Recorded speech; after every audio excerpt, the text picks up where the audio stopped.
The Chicago Bears just turned into the team that can wreck your season in one night, and the wild part is how fast it happened. 11-4 on the record, a 22-16 overtime win over the Green Bay Packers at Soldier Field, and a walk-off bomb from Caleb Williams to DJ Moore that felt like a glitch in real time instead of a normal play. This is not the same franchise people got used to ignoring on national shows. This is the group that dug out of a double-digit hole, stole a game they had no business winning, and made an entire stadium feel like anything is possible the moment the fourth quarter starts. Every contender in the NFC just watched that tape and quietly asked the same question in their own building. What happens if we let this team hang around late in January? On offense, Chicago is not built like a cute passing experiment. It is built like a problem that keeps showing up for 4 quarters. DeAndre Swift and Kyle Monangai keep hammering away, bouncing inside, slipping into screens, turning simple checkdowns into first downs while the clock keeps draining, and defensive fronts start to lean on their knees. Inside, big-time pros like Joe Thuney, Drew Dalman, and Jonah Jackson, with Darnell Wright angering the edge, give Caleb Williams something Bears fans have begged for over years: a stable pocket and clear lanes to step into throws. That is why this offense can line up light with 3 wideouts, shift into heavier looks, motion DJ Moore all over the field, and still leave defenses guessing whether they are about to get hit in the mouth on the ground or stabbed over the top. The scary part is how all of that connects to a rookie quarterback who refuses to flinch and a defense that hunts the football like it is oxygen. Caleb Williams still has stretches where the accuracy dips and the misses stack up, but when the game turns into chaos, he starts drifting away from free rushers, firing to DJ Moore, trusting Jahdae Walker, and turning broken plays into season-changing moments. Behind him, a defense led by Tremaine Edmonds, TJ Edwards, and Montez Sweat, with corners like Jalen Johnson, Nahshon Wright, and Tyreek Stevenson squeezing windows and ripping at the ball, keeps giving this offense extra chances that most teams never get. Put that all together, and you do not just have a fun Bears story. You have a new NFC threat with a real edge, and the only way to understand how they became this version of themselves is to look at how the entire culture in Chicago flipped from fragile to fearless in less than a year. But before we get into that, hit that like and subscribe button for more Bears and all the NFL content. Let's aim for 500 likes on this video. The Chicago Bears used to walk into big nights with a cloud over their head, a fan base waiting for the moment something went wrong, not the moment something special happened. This season, that feeling flipped. You see it in the way Soldier Field stays loud when a drive stalls, in the way fans crowd around their phones to watch locker room clips instead of rant videos, in the way DJ Moore can show up in a cheese-themed hat, and everybody understands it is not a joke, it is a statement. This does not look like a franchise that is bracing for heartbreak anymore. It looks like a group that expects chaos, rides it, and somehow comes out smiling instead of broken. That change did not start with one throw or one comeback. It started with how people inside the building handle the ugly moments. When penalties pile up, when a call from Ben Johnson backfires, when a drive ends with nothing, you do not see pointing or body language that drifts into blame. You see veterans like Tremaine Edmonds, TJ Edwards, and Montez Sweat grabbing teammates, clapping, talking, dragging the energy back to the next snap. You hear Caleb Williams sit in front of cameras after rough stretches and own the misses instead of hiding behind play design. You watch corners like Jalen Johnson and Tyreek Stevenson bounce back from a big completion without sulking, then attack the next route with even more aggression. That is culture, not scheme. And it is the reason mistakes feel like fuel instead of the start of another collapse story. Once that attitude locks in, it bleeds into everything else the Bears do with the ball and without it. And that is where this gets really dangerous for the rest of the league. A team that used to crack in one-score games now looks comfortable playing with nerves on fire because the players trust the structure around them. They trust the call that comes in. They trust the protection in front of Caleb Williams. They trust that if the offense stumbles, the defense will rip the ball out and hand it back. To really see how deep this transformation runs, you have to look at how Chicago built an attack that matches that mindset, from the way they run the ball to the way they protect the quarterback and feature their playmakers. And that is where the story of this offense gets even more interesting. Nobody expected the Chicago Bears to suddenly look like one of the most grown-up offenses in football, but that is exactly what this group is turning into. The ground game is not a side note. It is the engine. with DeAndre Swift slicing through lanes and Kyle Monangai turning checkdowns into punishment runs that make defenders hesitate before they rally. Drive after drive, they lean on you. And before you even look at the scoreboard, you realize that they have quietly built the second best rushing offense in the NFL. And it feels even heavier than that on the field. When a team can line up, hand the ball to two backs with completely different styles, and still look like the same bully every series. You start to understand why defenses are already tired by the time the fourth quarter hits. Up front, it is even more obvious that someone designed this attack with a clear plan instead of a collection of plays on a sheet. Drew Dalman, Jonah Jackson, and Darnell Wright do not just hold their ground. They move people. They pull, they climb, they reset the line of scrimmage so that every snap feels like Chicago is stealing a yard before the ball is even snapped. That lets Ben Johnson mess with defensive rules, walking DJ Moore into the slot, tucking him tight to the formation, sending him across the field, then slipping Kyle Monangai out on screens while tight ends like Colston Loveland sneak behind linebackers on play action. It looks simple when you watch it on broadcast, but the way they dress things up with personnel, motion, and timing means defenses are constantly wrong, even when they guess run and even when they guess pass. All of that structure is built for one purpose: to give Caleb Williams the cleanest possible picture so he can decide whether this drive ends with a safe completion or a dagger. When the run game is rolling and the protection is solid, he is stepping up with his feet quiet and his eyes aggressive, ripping throws that rip open coverages and make this offense feel unstoppable.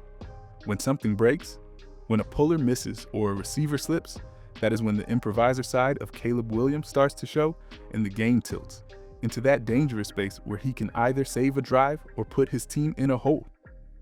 The real question for this season is not whether Chicago can keep running the ball like this. It is whether their young quarterback can ride that perfect structure without drifting into chaos at the wrong time. And that is where his roller coaster of accuracy and hero plays becomes the biggest storyline in this entire run. Nobody expected Caleb Williams to be the calm center of a storm this big in his very first season, but that is exactly what this looks like right now. You watch him one drive, and it feels like he could beat anybody in football. Then a few series later, you are shaking your head at a missed throw that should have been routine. That tension is the story with him, not just the highlight throws that go viral.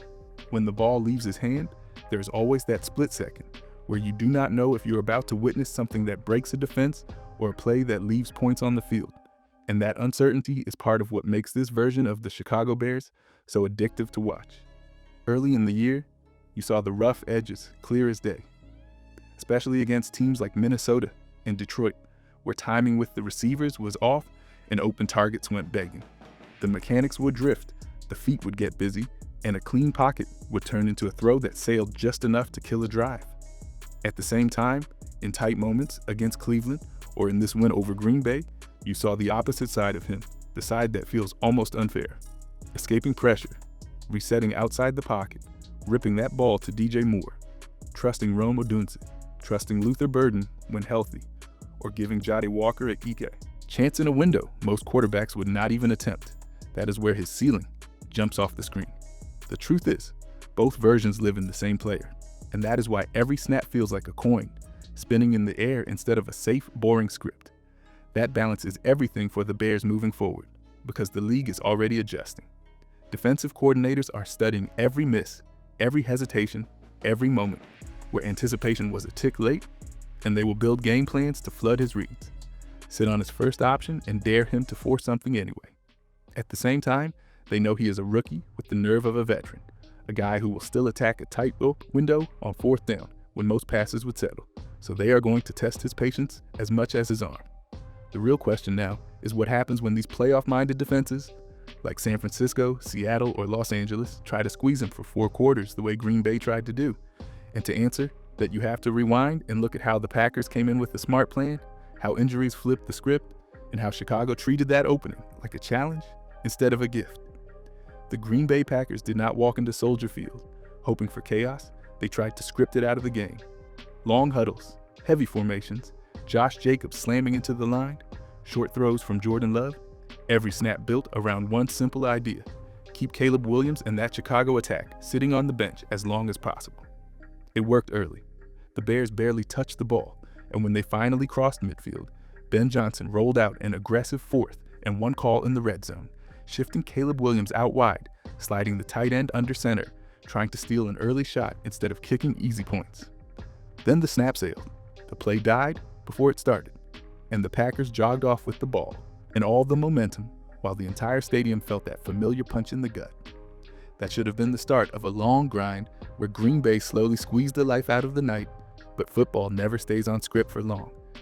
Late in the half, Austin Booker came screaming off the edge and collided with Jordan Love. And suddenly, the Packers were staring at a concussion for their quarterback to go with a game plan already missing Josh Jacobs and Micah Parsons. On paper, that looks like a gift, but if you have watched this league long enough, you know it can also be a trap.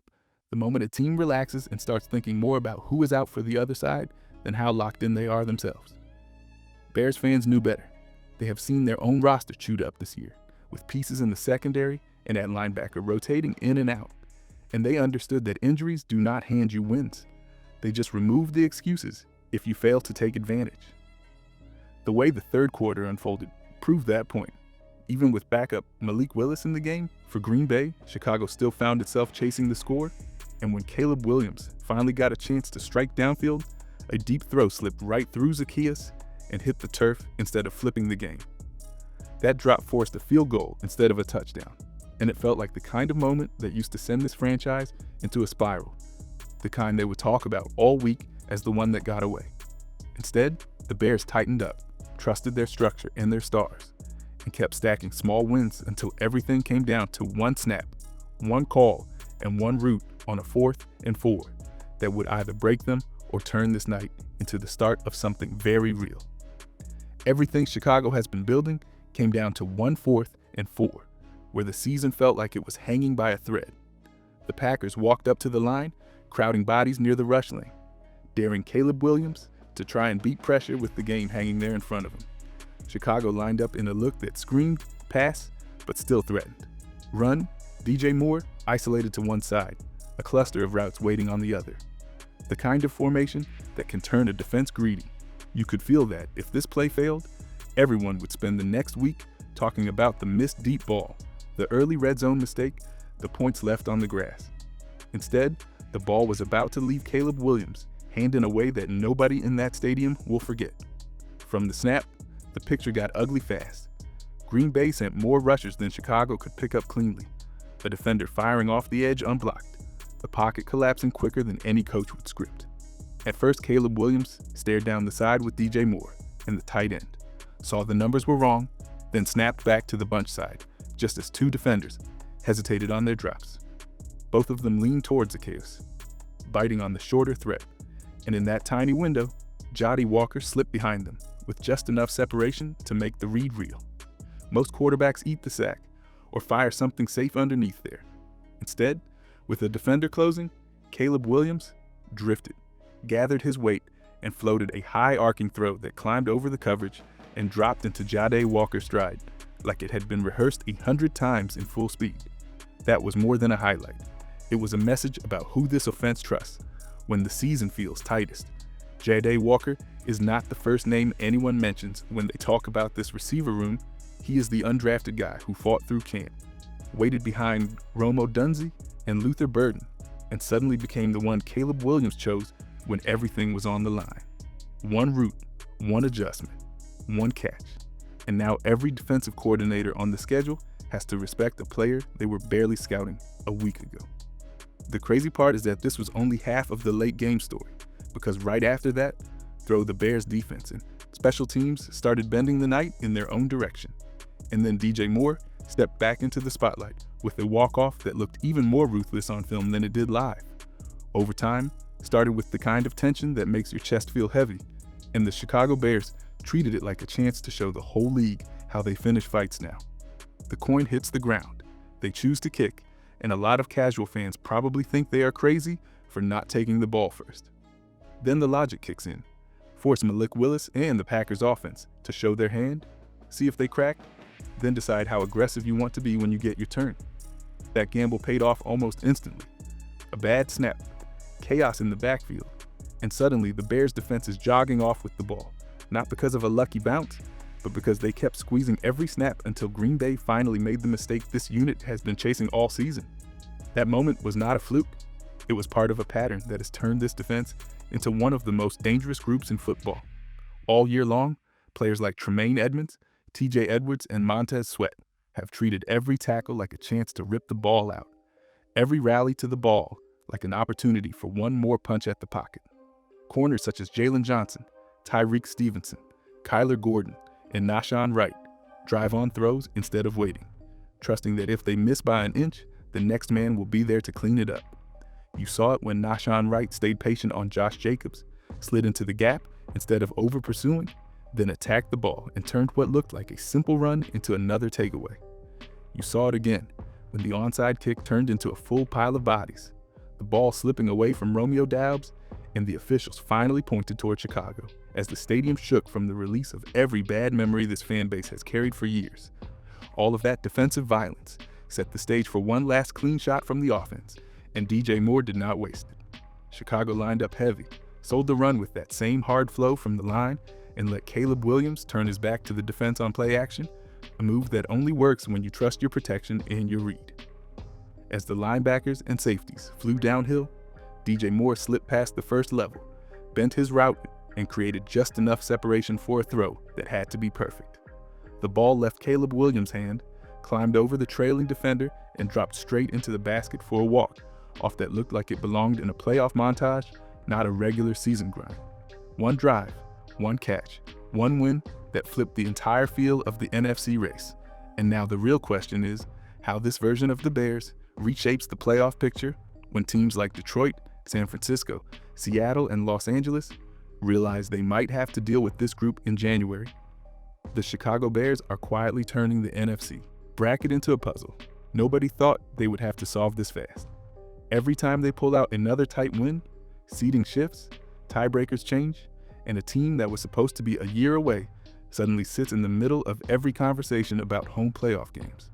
A group built around a strong run game, a fearless rookie quarterback, and a defense that refuses to back off is not supposed to be the one that knocks veteran teams out of rhythm, yet that is exactly what is happening. The wild part is how many people are still trying to treat them like a feel-good story, when the reality is that they are doing the same kind of damage that used to be reserved for old-school spoilers that nobody wanted to see in January. Look at the rest of the conference, and you can feel how uncomfortable this makes the usual contenders, while fans spend all week talking about Joe Burrow and Jamar Chase in Cincinnati, or wondering when Jackson Smith and Jigba will explode for Seattle, or waiting for Rashee Rice to drag the Kansas City passing game forward. Chicago is building something just as dangerous with its own core. A ground attack led by DeAndre Swift and Kyle Monangai, a trusted target in DJ Moore and Caleb Williams, who has already shown he can hit throws in pressure moments that very few passes in the league even attempt. On the other side, playmakers like Tremaine Edmonds, TJ Edwards, Montez Sweat, Jalen Johnson, Tyreek Stevenson, and Kyler Gordon are forcing takeaways at a rate that tilts games long before anyone looks at the scoreboard. That combination does not just sneak a team into the field, it turns them into the opponent that everyone quietly hopes lands on the other side of the bracket. The long-term picture might be even more unsettling for the rest of the league than what is happening this season. A young quarterback who has already proved he can thrive in chaos. A receiver who shows up in every big moment. A line that finally looks stable. And a defense full of players either in their prime or still climbing. That is the kind of core that usually runs a division for years if it stays together. Coaches like Ben Johnson and Dennis Allen now have tape they can point to in every meeting.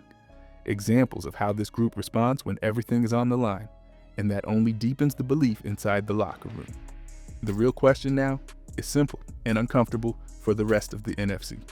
If this is what the Bears look like while they are still learning who they are, what happens when this experience hardens?